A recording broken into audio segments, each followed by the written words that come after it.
Hello viewers, welcome to the growth Telugu YouTube channel. 2026లోకి అడుగు పెట్టేస్తున్నాం. సో ఈ 2026లోని ఎటువంటి స్టాక్స్ మీద మనము స్కానర్ అనేది పెట్టాలి, ఎక్కడ మనం ఫిల్టర్ చేయాలి అనే విషయానికి గాని వచ్చినట్టయితే ఈ వీడియోలో నేను మీ ముందుకి ఒక 4 స్టాక్స్‌ని ఎంచుకొని రావడం జరిగింది. ఎందుకు ఈ 4 స్టాక్స్ అని అనుకుంటున్నారా? పూర్వంలో నుంచి కూడా వీళ్ళ యొక్క పనితీరు చాలా బాగుండడంతో పాటుగా వాల్యుయేషన్స్ అనేవి కొంత తగ్గి ఈ గ్రోత్‌కి జస్టిఫికేషన్ చేస్తున్నాయి కాబట్టి ఈ స్టాక్స్‌ని ఎంచుకోవడం జరిగింది. సో ఇంకెందుకు ఆలస్యం, వెళ్ళిపోయి చూసేద్దాం ఆ 4 కంపెనీలేంటో.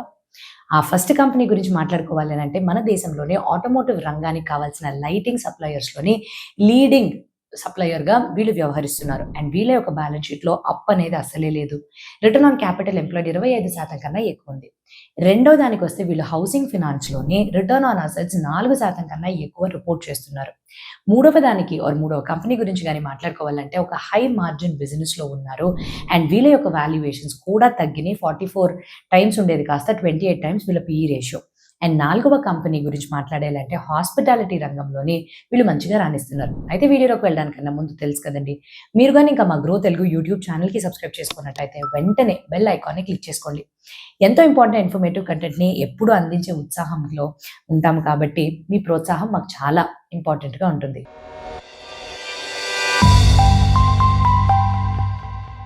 నేను సిఏ హిరణ్మయి అండి. ఈరోజు మనం చూడబోయే టాపిక్ 2026 కల్లా ఈ 4 స్టాక్స్ యొక్క ఫండమెంటల్స్ యొక్క ఆధారంగా ఎలా ఉంటుంది, ఏంటి వీళ్ళ వ్యాపారాలు, అండ్ వీళ్ళ నుంచి ఈ కంపెనీస్ ఎటువంటి సమస్యల్ని, రిస్క్స్‌ని ఎదుర్కొంటాయని.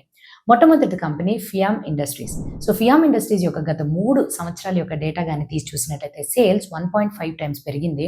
అండ్ అదే టైంలోని నెట్ ప్రాఫిట్ అనేది 2.2 టైమ్స్ పెరిగినట్టుగా తెలుస్తుంది.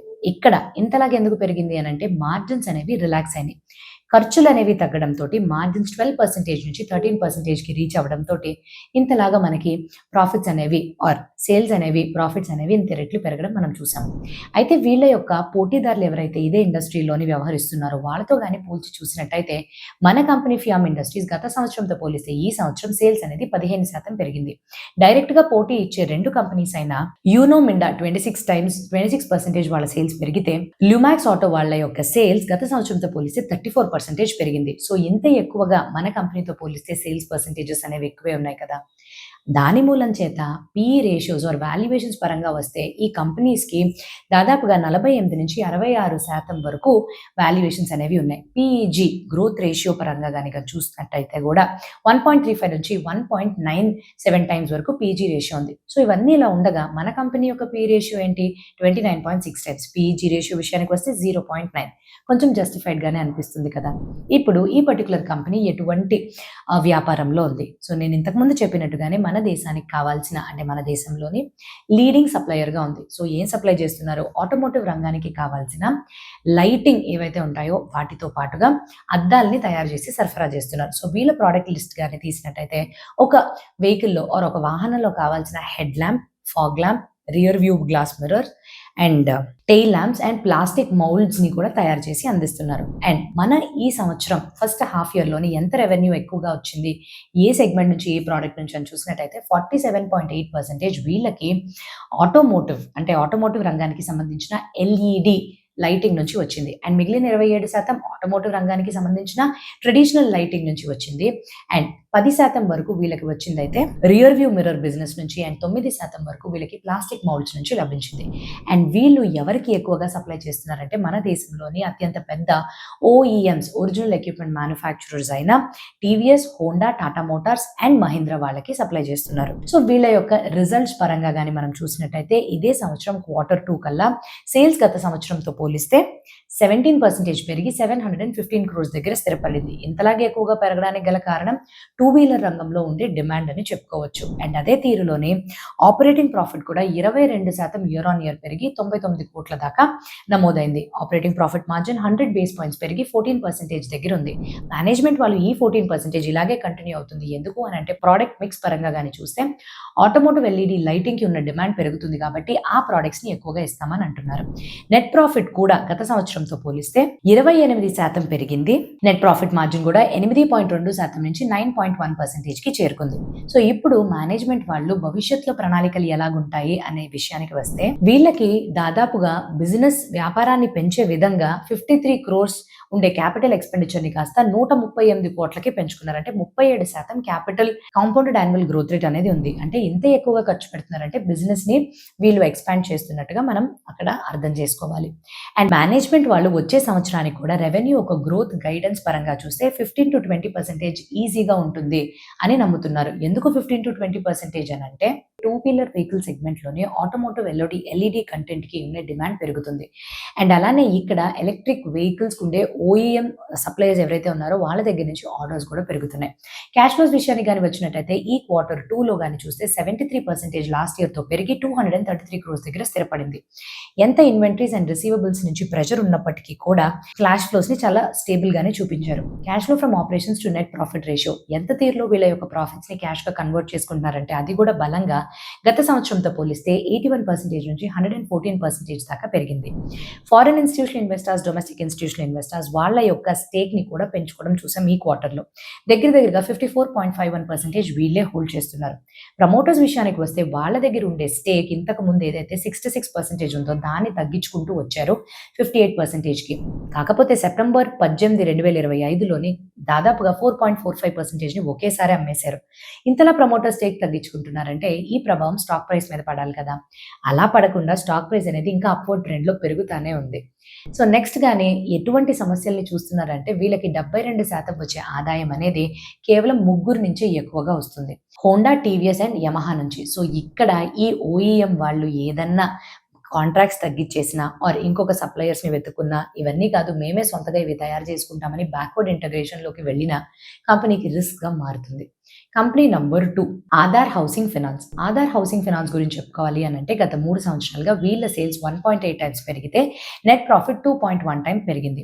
ఇక్కడ ముఖ్యంగా వీళ్ళ స్కేల్ పెరిగింది, ఎంప్లాయీస్కి అయ్యే ఖర్చు అనేది కొంచెం తగ్గింది. సో అందువల్లే మనకి నెట్ ప్రాఫిట్ పరంగా కూడా 2 రెట్లు పెరిగి, అంటే 400 basis points పెరిగి 2 రెట్ల దాకా ఎక్కువగా ప్రాఫిట్స్ అనేవి చూసాం. ఎటువంటి వ్యాపారాల్లో ఉన్నారు వీళ్ళు? హౌసింగ్ ఫైనాన్స్ కంపెనీ కాబట్టి హోమ్ లోన్స్ ఇస్తారు. ఎవరికి?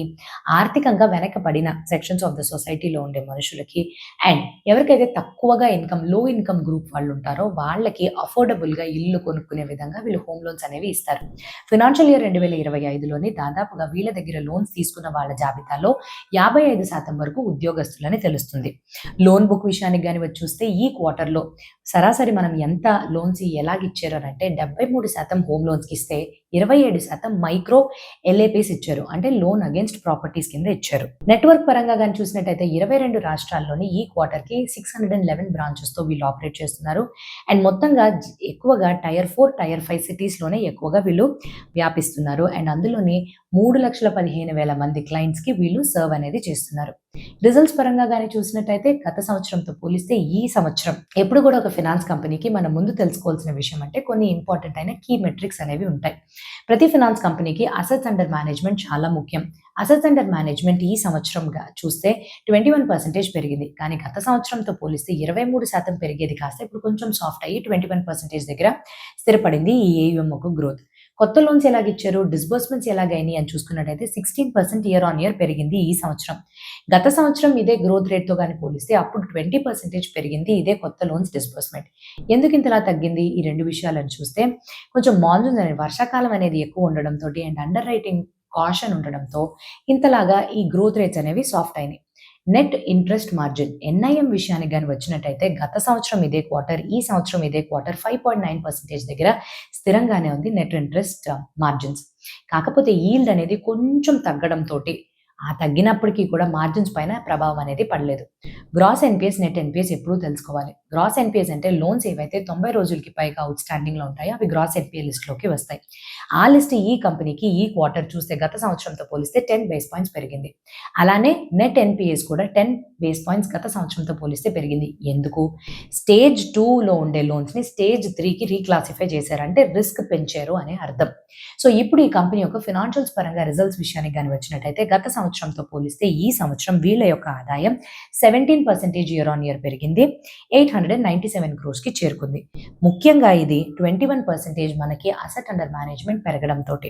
Finance cost 20% year on year పెరిగింది. బారోయింగ్స్ కూడా 21% పెరిగింది. కాస్ట్ ఆఫ్ ఫండ్స్ మాత్రం కొంచెం సాఫ్ట్గా 7.8% దగ్గర ఆగిపోయింది గ్రోత్.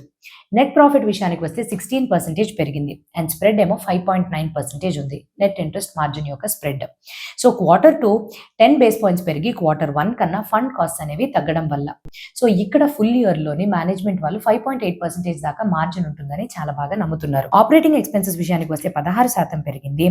రెవెన్యూ కన్నా తక్కువ పెరగడంతో 20 కొత్త బ్రాంచెస్ యాడ్ చేయడంతో ఈ ఎక్స్పెన్సెస్ కూడా పెరిగినట్టుగా తెలుస్తుంది. కాస్ట్ టు ఇన్కమ్ రేషియో కూడా 30 బేస్ పాయింట్స్ పెరిగి ఎఫిషియన్సీ కూడా పెరగడంతో ఓవరాల్ విషయానికి కానీ వచ్చినట్లయితే నెట్ ప్రాఫిట్ 17% పెరిగింది. 8 crores అంటే పాతగా మనం ఏదైతే రైట్ ఆఫ్ చేసామో లాసెస్ నుంచి అవి రికవర్ అవడంతో ఇంత ఎక్కువగా నెట్ ప్రాఫిట్ మార్జిన్ కూడా పెరిగినట్టుగా తెలుస్తుంది. కంపెనీ యొక్క భవిష్యత్ ప్రణాళికలు ఎలాగున్నాయి ఈ పర్టికులర్ హౌసింగ్ ఫైనాన్స్ కి సంబంధించి? మొట్టమొదటిది మేనేజ్మెంట్ వాళ్ళు నమ్ముతుంది గట్టిగా ఏంటంటే అసెట్ అండర్ మేనేజ్మెంట్ చాలా బలమైన పర్ఫార్మెన్స్ చూపించింది ఫస్ట్ హాఫ్ ఇయర్ లో. సెకండ్ హాఫ్ ఇయర్ నుంచి మాకు 60% వరకు బిజినెస్ వస్తుంది, ఇంతే స్ట్రాంగ్ గా పెరుగుతుంది అని నమ్ముతున్నారు. అండ్ రెండవది మేనేజ్మెంట్ యొక్క రెవెన్యూ గైడెన్స్ అంటే మనకి రిటర్న్ ఆన్ అసెట్స్ గైడెన్స్ విషయానికి కానీ వస్తే 4.2 నుంచి 4.3 మధ్యలో ఉంటుందని గట్టిగా నమ్ముతున్నారు. అండ్ క్రెడిట్ కాస్ట్ కూడా 25 నుంచి 27 బేస్ పాయింట్స్ మధ్యలోనే పెట్టుకోవాలి అని చూస్తున్నారు. ప్రోడక్ట్ మిక్స్ కూడా చాలా తెలివిగా హాఫ్ ఏవైతే అర్బన్ అంటే నగరాల్లోకి ఎక్కువగా వ్యాపించడంతో పాటు ఇంకొక 50% వరకు వీళ్ళ యొక్క బిజినెస్ ని తీసుకెళ్లి ఎమర్జింగ్ మార్కెట్స్ అయిన టైర్ 4, టైర్ 5 నగరాల్లోకి పెడుతున్నారనమాట. సో ఈక్వల్ మిక్స్ ఉండడంతో డిమాండ్ అనేది బ్యాలెన్స్ అవుతుంది. ఇప్పటి నుంచి మొదలుకొని రాబోయే 3 సంవత్సరాల్లో ప్రతి సంవత్సరం 50 నుంచి 60 బ్రాంచెస్ యాడ్ చేస్తూ ఇప్పుడుండే 600 బ్రాంచెస్ యొక్క జాబితాని 750 బ్రాంచెస్ కి పెంచాలి అని అనుకుంటున్నారు. ఇవి భవిష్యత్ ప్రణాళికలు. ఎటువంటి సమస్యలను ఎదుర్కోవాలి? వీళ్ళు ఇస్తున్న లోన్స్ లోని 44% వరకు ఇచ్చే లోన్స్ ఎవరికైతే ఇస్తున్నారో వాళ్ళు ఉద్యోగం చేయకుండా సొంతగా ఏదో కొంత పని చేసుకుంటున్నారు. సో ఇక్కడ ఆదాయం అనేది చాలా వాలటైల్ గా ఉంటుంది. సో ఇలా వాలటైల్ గా ఉన్నప్పుడు కొన్నిసార్లు ఆర్థిక పరంగా ఏమైనా ఇబ్బందులు ఎదుర్కొన్నట్టయితే అప్పుడు రీపేమెంట్ కెపాసిటీ మీద ప్రభావం అనేది వెంటనే పడిపోతుంది. Company number 3 Indian energy exchange IEX గురించి పేరు వినగానే గత కొన్ని వారాలుగా చూస్తే ఈ స్టాక్ ప్రైస్ పడిపోవడం, మార్కెట్ కప్లింగ్ కి సంబంధించిన వివిధ రకాల న్యూస్లు మనం వింటూనే ఉన్నాం. అయితే ఏమైంది? ఈ పర్టికులర్ కంపెనీ యొక్క స్టాక్ ప్రైస్ 208 నుంచి 210 మధ్యన ట్రేడ్ అవుతూ ఉంది. CERC అయితే సెంట్రల్ ఎలక్ట్రిసిటీ రెగ్యులేటరీ కమిషన్ వాళ్ళు వచ్చి మేము మార్కెట్ కప్లింగ్ ని ఇంక నుంచి జారీ చేస్తున్నామని చెప్పడంతో వెంటనే ఒక 30% ఈ పర్టికులర్ స్టాక్ కరెక్షన్ కి గురైపోయింది. మార్కెట్ కప్లింగ్ అంటే ఏంటి? సో ఇప్పుడు ఏదైతే ఈ పర్టికులర్ ఎనర్జీ ఎక్స్చేంజ్ అనేది ఉందో దీనికి సంబంధించిన అన్ని ఆర్డర్స్ కూడా ఒకే చోట ఒకే ప్రైస్ లోకి తీసుకురావాలి ఈ ఇండియా వ్యాప్తంగా, మన దేశ వ్యాప్తంగా అని అనుకుంటున్నారు. సో ఇలా చేసినప్పుడు ఈ ప్రైస్ డిస్కవరీలోని ఇప్పుడు ఏదైతే మొనోపోలీని IEX వాళ్ళు ఎంజాయ్ చేస్తున్నారో దాన్ని కోల్పోవాల్సి ఉంటుంది. కాంపిటీషన్ అనేది పెరుగుతుంది. సో ఇటువంటి తీరులోనే గత 3 సంవత్సరాలకు కానీ తీసుకుని ఈ పర్టికులర్ డేటాని కానీ చూసినట్టయితే ఈ కంపెనీ యొక్క సేల్స్ 1.25 టైమ్స్ పెరిగింది. ఆపరేటింగ్ ఎక్స్పెన్సెస్ కూడా 1.33 టైమ్స్ పెరిగింది. కాకపోతే ప్రాఫిట్స్ ఇటన్నిటిని దాటుకున్న తర్వాత 1.37 టైమ్స్ దగ్గర స్థిరపడింది. ఆపరేటింగ్ మార్జిన్ చూస్తే ఒక 100 బేస్ పాయింట్స్ తగ్గింది. ఎందుకంటే మేనేజ్మెంట్ కాస్ట్ అనేవి పెరగడంతో. సో అదే తీరులోని ఇదే క్వార్టర్ గాని చూస్తే కొంతమంది మ్యూచువల్ ఫండ్ హౌసెస్ వాళ్ళ యొక్క స్టేక్స్ ని ఈ స్టాక్ లో పెంచుకున్నట్టుగా తెలుస్తుంది. పరాక్ పరీక్ వాళ్ళు టోటల్ గా ఇప్పుడు హోల్డ్ చేస్తుంది 4% ఈ స్టాక్ లోని. అండ్ అలానే ICICI వాళ్ళు ఈ పర్టికులర్ క్వార్టర్ కి 1.6% పెంచుకున్నారు. పియర్స్ తో పోలిస్తే వాల్యుయేషన్ విషయానికి వచ్చినట్టయినా కూడా చాలా వరకు తగ్గింది. జూలై 2025లోని PE రేషియో 44 టైమ్స్ ఉండేది కాస్త ఈ కప్లింగ్ న్యూస్ వచ్చిన తర్వాత 28 టైమ్స్ కి పడిపోయింది. మార్కెట్ లో ఉండే మీడియన్ కన్నా ఇది చాలా తక్కువే. కానీ ఎందుకు? మార్కెట్ కప్లింగ్ అనే ఆ ఇష్యూ రావడం వల్ల ఆ రెగ్యులేషన్ ని జారీ చేయడంతో ఇలాగైంది. కాకపోతే ఇది ఎప్పుడు వస్తుంది?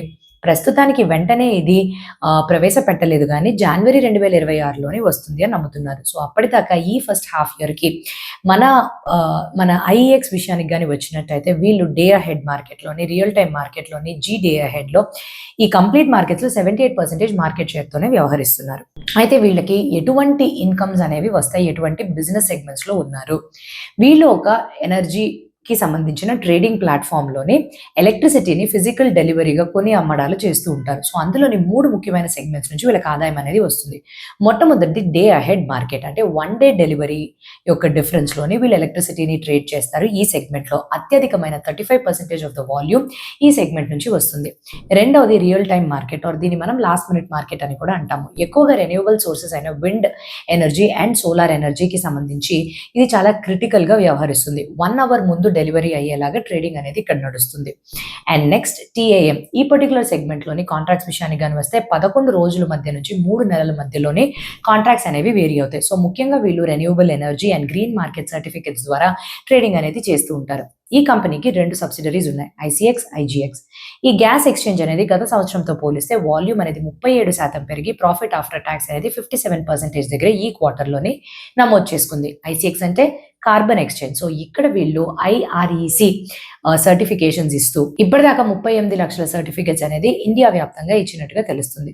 సో, ఈ పర్టికులర్ కంపెనీ యొక్క ఫైనాన్షియల్ రిజల్ట్స్ పరంగా గాని చూసినట్టయితే గత సంవత్సరం ఇదే క్వార్టర్‌తో పోలిస్తే 9% పెరిగిందంటే 139 క్రోర్స్ నుంచి 152 క్రోర్స్ వరకు. అంటే వాల్యూమ్ గ్రోత్ పరంగా 16% వరకు వాల్యూమ్ గ్రోత్ ఉన్నప్పటికీ కూడా ఫీజ్ అనేవి కట్ అయినాయి. ఆర్ఈజీ ఫీజ్ అనేది 40 రూపీస్ నుంచి 20 రూపీస్‌కి పడిపోవడంతో ఇంత ఎక్కువ గ్రోత్ ఉన్నా కూడా పెద్దగా అది మార్జిన్స్‌లోకి కన్వర్ట్ అవ్వలేదు. కానీ గత సంవత్సరంతో పోల్చి చూసినట్టయితే ఆపరేటింగ్ మార్జిన్ కాస్త 100 బేస్ పాయింట్స్ పెరిగింది. నెట్ మార్జిన్ కాస్త 400 బేస్ పాయింట్స్ పెరిగింది.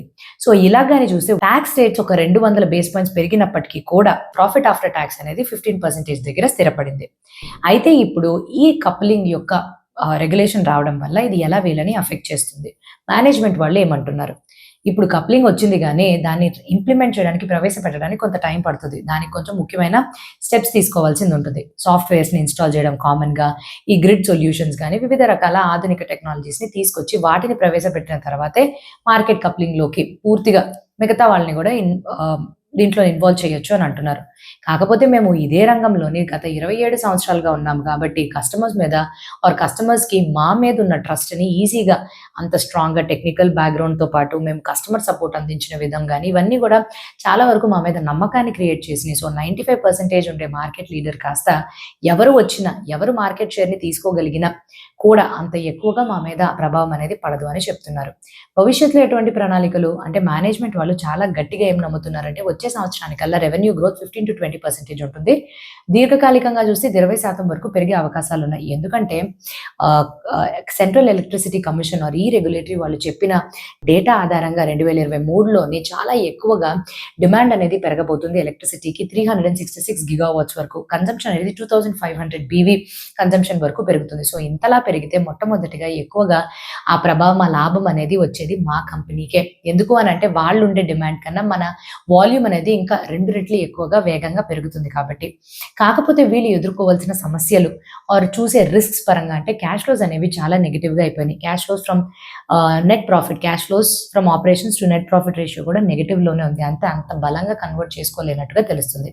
కంపెనీ నంబర్ 4 విషయానికి వస్తే నారాయణ హృదయాలయ. సో, వీళ్ళు ఒక హాస్పిటల్. గత 3 సంవత్సరాలుగా వీళ్ళ డేటా తీసి చూసినట్టయితే 1.5 టైమ్స్ సేల్స్ పెరిగింది అండ్ అలానే నెట్ ప్రాఫిట్ 2.3 టైమ్స్ దాకా పెరిగింది. ఇక్కడ మార్జిన్స్ విషయానికి వస్తే చాలా బాగా ఎక్స్పాండ్ అయినాయి. 18% నుంచి 24% దాకా.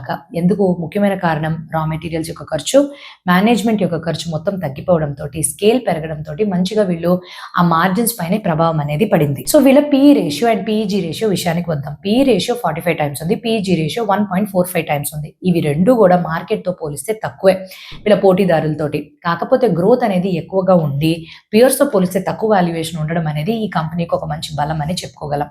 వీళ్ళు ఎటువంటి వ్యాపారంలో ఉన్నారు? హాస్పిటల్ అండి. మన దేశంలోనే వీళ్ళకి 18 చోట్ల హాస్పిటల్స్ ఉన్నాయి, 11 క్లినిక్స్ ఉన్నాయి, అలానే 2 హార్ట్ సెంటర్స్ ఉన్నాయి. కేమన్ ఐలాండ్స్‌లోని 2 హాస్పిటల్స్ తోటి మొత్తం అంతా కలిపితే వీళ్ళ బెడ్ కెపాసిటీ 5915 బెడ్స్‌ని ఆపరేట్ చేస్తున్నారు. అండ్ వీళ్ళు ఆధునికమైన టెక్నాలజీని మన ముందుకి తీసుకువస్తూ చాలా ఆధునికమైన సర్వీసెస్‌ని, ఆధునికమైన సేవల్ని చాలా అత్యంత అందుబాటు ధరల్లోనే అందిస్తున్నారు. సో, మన ఇండియాలోని హాస్పిటల్ రంగానికి సంబంధించి యావరేజ్ రెవెన్యూ పర్ బెడ్ విషయానికి వస్తే గత సంవత్సరం ఇదే క్వార్టర్‌లోని 15.3 మిలియన్ ఉండేది కాస్త ఈ సంవత్సరం ఇదే క్వార్టర్‌లో 17.5 మిలియన్ వరకు పెరిగింది. సో, మేనేజ్మెంట్ వాళ్ళు ఇంతలాగా పెరిగింది కదా. సో, ఈ కంపెనీకి ఎటువంటి బెనిఫిట్స్ ఉంటాయని కూడా తెలియపరుస్తున్నారు. ఫినాన్షియల్స్ పరంగా గాని మనము వీళ్ళ యొక్క రిజల్ట్స్ విషయానికి వచ్చినట్టయితే గత సంవత్సరంతో పోలిస్తే 20% ఇయర్ ఆన్ ఇయర్ రెవెన్యూ అనేది పెరిగింది. అతి ముఖ్యంగా వీళ్ళ దగ్గర ఉండే ప్రోడక్ట్ మిక్స్‌ని బాగా పెంచుకున్నారు. కాస్ట్‌ని తగ్గించుకున్నారు కాబట్టి ఇలాగా. కాకపోతే ముఖ్యంగా వీళ్ళు చాలా మంచి టెక్నాలజీ వాడుతూ హై ఎండ్ కేసెస్‌ని అంటే రోబోటిక్స్ ద్వారా కార్డియాక్ సర్జరీస్‌ని చేయడంతోటి ఆపరేటింగ్ మార్జిన్స్ కూడా చాలా బాగా ఎఫిషియెంట్‌గా పెరిగినాయి. సో మార్జిన్స్ అనేవి 100 base points year on year పెరిగింది. నెట్ ప్రాఫిట్ విషయానికి వస్తే 29.6% పెరగడం చూసాము. ఇంట్రెస్ట్ అండ్ డెప్రిసియేషన్ ఎక్కువ ఉన్నప్పటికీ కూడా ఇంత మంచిగా వీళ్ళు చూపించారు. భవిష్యత్తులో ఎటువంటి ప్రణాళికలు వేసుకోవాలి అని అనుకుంటున్నారు. సో వీళ్ళు ఇప్పటిదాకా క్యాపిటల్ ఎక్స్పాన్షన్ పైన ఒక 3,000 కోట్లని ఖర్చు చేసి వచ్చే 3-4 సంవత్సరాల పాటుగా ఇంకొక 1,500 బెడ్లని కలుపుకొని మొత్తంగా ఒక 7,600 బెడ్స్ దాకా రీచ్ అవ్వాలి ఫైనాన్షియల్ ఇయర్ 2028లోని అనే టార్గెట్ ని పెట్టుకున్నారు. సో ఇలా చేయడం వల్ల వీళ్ళ యొక్క బిజినెస్ ఆర్ వ్యాపారం వీళ్ళు ఇచ్చే సేవలు ఇంకా ఎక్కువ మంది అందుకోవచ్చు అని. అండ్ ముఖ్యంగా ఎక్కడ వీళ్ళు పెంచుకోవాలి అని అనుకుంటున్నారంటే కోల్కతా, రాయ్పూర్ అండ్ బెంగళూరులోని వీళ్ళ యొక్క బిజినెస్ ప్రెసెన్స్ ని పెంచుకుంటున్నారు. క్యాష్ ఫ్లో ఫ్రమ్ ఆపరేషన్స్ విషయానికి వస్తే చాలా స్టేబుల్ గా బలంగానే పెరిగింది cash flow from operations. And cash flow from operation to net profit ratio కూడా 152% ఉంది. అంటే చాలా బలంగా వీళ్ళు వచ్చిన క్యాష్ ని మొత్తం వచ్చిన ప్రాఫిట్స్ ని మొత్తం క్యాష్ కింద కన్వర్ట్ చేసుకోగలుగుతున్నారు. సో ఇక్కడ ఎంతవరకు మనకి ఇన్వెంటరీస్ పైన అవుట్ఫ్లోస్ ఉన్నప్పటికీ కూడా పేబుల్స్ పెరగడంతో ఇన్ఫ్లోస్ ఒక 60 కోట్ల దాకా పెరిగింది. సో వీటన్నిటి యొక్క నెట్ ఎఫెక్ట్ చూస్తే మంచిగానే పర్ఫార్మ్ చేస్తున్నట్టుగా తెలుస్తుంది. అండ్ వీళ్ళ యొక్క రిస్క్స్ ఏంటి? మొట్టమొదటి రిస్క్ ఏంటి అని అంటే వీళ్ళ concentration risk. Kolkata and Bengaluru నుంచి వీళ్ళకి 62% ఆదాయం వస్తుంది కాబట్టి ఇక్కడ ఎటువంటి సమస్యలు ఎదుర్కొన్నా వెంటనే ఆ ప్రభావం వీళ్ళ ఆదాయం పైన పడిపోతుంది. అండ్ నేను ఇది వరకు చెప్పినట్టుగానే క్యాపిటల్ ఎక్స్పాన్షన్ కోసం దాదాపుగా 80% వరకు వీళ్ళు అప్పునే తీసుకుంటున్నారు. అప్పు ఎక్కువ పెరిగితే ఇంట్రెస్ట్ మార్జిన్స్ పైన ప్రెషర్ అనేది ఎక్కువగా పడిపోతుంది. సో ఇదండి ఏదైతే 4 స్టాక్స్ 2026కి మీరు మీ యొక్క స్కానర్ లిస్ట్ లో పెట్టుకుని ఎప్పటికప్పుడు మానిటర్ చేసుకోవచ్చుగా. మేము మీ ముందుకి ఫ్యాక్ట్స్ ద్వారా ఈ విషయాన్ని తీసుకొచ్చాం. కాకపోతే ఆల్రెడీ మీ యొక్క పోర్ట్ఫోలియోలో ఏమైనా స్టాక్స్లో మీరు ఇన్వెస్ట్ చేస్తుంటే కమెంట్ సెక్షన్లో తెలియపరచడం మర్చిపోకండి. అండ్ మా గ్రో తెలుగు యూట్యూబ్ ఛానల్కి సబ్స్క్రైబ్ చేసుకోవడం కూడా మర్చిపోకండి. ఇదంతా ఒక ఎడ్యుకేషనల్ కంటెంట్ కోసం మాత్రమే మీ ముందుకు తీసుకొస్తున్న ప్రయత్నం తప్పితే ఎటువంటి రికమెండేషన్స్ మేము ఈ వీడియో ద్వారా మీకైతే అందించడం లేదు. ఆన్ దాట్ పర్టికులర్ నోట్ ఇంకా మంచి విషయాలతో మీ ముందుకు రావడానికన్నా ముందు have a happy and very safe investment. Thank you.